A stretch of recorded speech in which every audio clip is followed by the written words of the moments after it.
राधे राधे दोस्तों। आज नवरात्रि के 8वें दिन की कथा है दोस्तों, जो महागौरी को समर्पित करती है। महागौरी श्वेते वृषे समारूढ़ा, श्वेतांबरा धरा शुचि, महागौरी शुभं दद्यान्नं महादेव प्रमोदता। इनका वर्ण पूर्णतः गौर है। इस गौरता की उपमा शंख, चंद्र और कुंद के फूल से दी गई है। इनकी आयु 8 वर्ष की मानी गई है। अष्टवर्षा भवेते गौरी। इनके समस्त वस्त्र एवं आभूषण आदि भी श्वेत हैं। महागौरी की 4 भुजाएं हैं। इनका वाहन वृषभ है। इनके ऊपर के दाहिने हाथ में अभय मुद्रा और निचले वाले दाहिने हाथ में त्रिशूल है। ऊपर वाले बाएं हाथ में डमरू और नीचे के बाएं हाथ में वर मुद्रा है। इनकी मुद्रा अत्यंत शांत है। यही महागौरी देवताओं की प्रार्थना पर हिमालय की श्रृंखला में शाकंभरी के नाम से प्रकट हुई थी। माँ गौरी ने देवी पार्वती रूप में भगवान शिव को पति रूप में प्राप्त करने के लिए कठोर तपस्या की थी। एक बार भगवान भोलेनाथ ने पार्वती जी को देखकर कुछ कह देते हैं, जिससे देवी के मन का आहत होता है और पार्वती जी तपस्या में लीन हो जाती है। इस प्रकार वर्षों तक कठोर तपस्या करने पर जब पार्वती नहीं आती तो पार्वती को खोजते हुए भगवान शिव उनके पास पहुंचते हैं। वहां पहुंचते ही तो वहां पार्वती को देखकर आश्चर्यचकित रह जाते हैं। पार्वती जी का रंग अत्यंत ओजपूर्ण होता है। उनकी छटा चांदनी के समान श्वेत और कुंद के फूल के समान धवल दिखाई पड़ती है। उनके वस्त्र और आभूषण से प्रसन्न होकर देवी उमा को गौर वर्ण को वरदान देते हैं। एक कथा के अनुसार भगवान शिव को पति के रूप में पाने के लिए देवी ने कठोर तपस्या की थी, जिससे उनका शरीर काला पड़ जाता है। देवी की तपस्या से प्रसन्न होकर भगवान इन्हें स्वीकार करते हैं और शिव जी इनके शरीर को गंगा जल से धोते हैं। तब देवी विद्युत के समान अत्यंत कांतिमान और गौर वर्ण की हो जाती है तथा तभी से इनका नाम गौरी पड़ा। महागौरी रूप में देवी का करुणामयी, स्नेहमयी, शांत और मृदुल दिखती है। देवी के इस रूप की प्रार्थना करते हुए देव और ऋषिगण कहते हैं, सर्वमंगले मंगले शिवे सर्वार्थ साधिके शरण्ये त्र्यंबके गौरी नारायणी नमस्तुते। महागौरी जी से संबंधित एक अन्य कथा भी प्रचलित है, जिसके अनुसार एक सिंह काफी भूखा था। वह भोजन की तलाश में वहां पहुंचा जहां देवी उमा तपस्या कर रही होती है।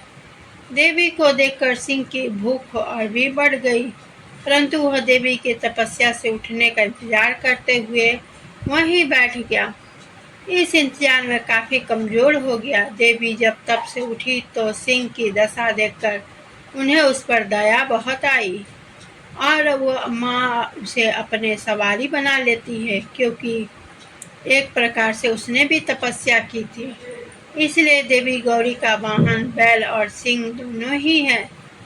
एक अन्य कथा के अनुसार दुर्गम दानव के अत्याचारों से संतप्त जब देवता भगवती शाकंभरी के शरण में आए, तब माता ने त्रिलोकी को मुग्ध कर देने वाली महागौरी रूप का प्रादुर्भाव किया। यही माता महागौरी आसन लगाकर शिवालिक पर्वत के शिखर पर विराजमान हुई और शाकंभरी देवी के नाम से उक्त पर्वत पर उनका मंदिर बना हुआ है। यह वही स्थान है जहां देवी शाकंभरी ने महागौरी का रूप धारण किया था। अष्टमी के दिन महिलाएं अपने सुहाग के लिए देवी माँ को चुनरी भेंट करती है। देवी गौरी की पूजा का विधान भी पूर्ववत है, अर्थात जिस प्रकार सप्तमी तिथि तक अपने माँ की पूजा की है, उसी प्रकार अष्टमी के दिन भी प्रत्येक दिन की तरह देवी को पंचोपचार सहित पूजा करते हैं।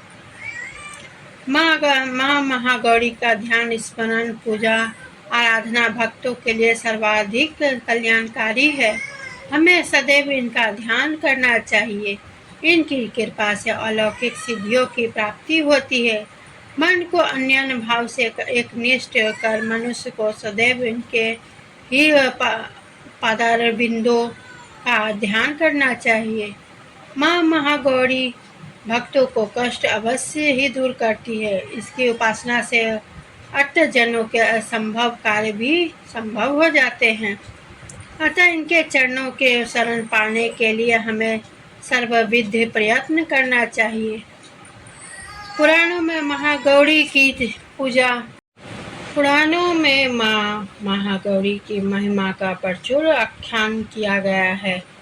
ये मनुष्य की प्रवृत्तियों को सत्य की ओर प्रेरित करके असत का विनाश करती है। हमें प्रपत्ति भाव से सदैव इनका शरणागत बनना चाहिए। या देवी सर्वभूतेषु माँ गौरी रूपने संस्थिता नमस्तस्ते नमस्तस्ते नमो नमः।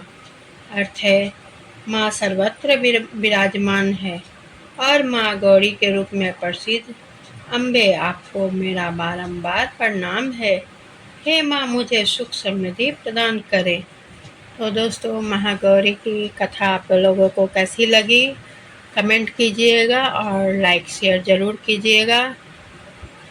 और मेरे चैनल को आप सब्सक्राइब और बेल आइकन को दबाना ना भूलें, क्योंकि जब तक आप बेल आइकन नहीं दबाइएगा तो आपको मेरा वीडियो का न्यू नोटिफिकेशन आप सभी तक नहीं पहुंचेगा।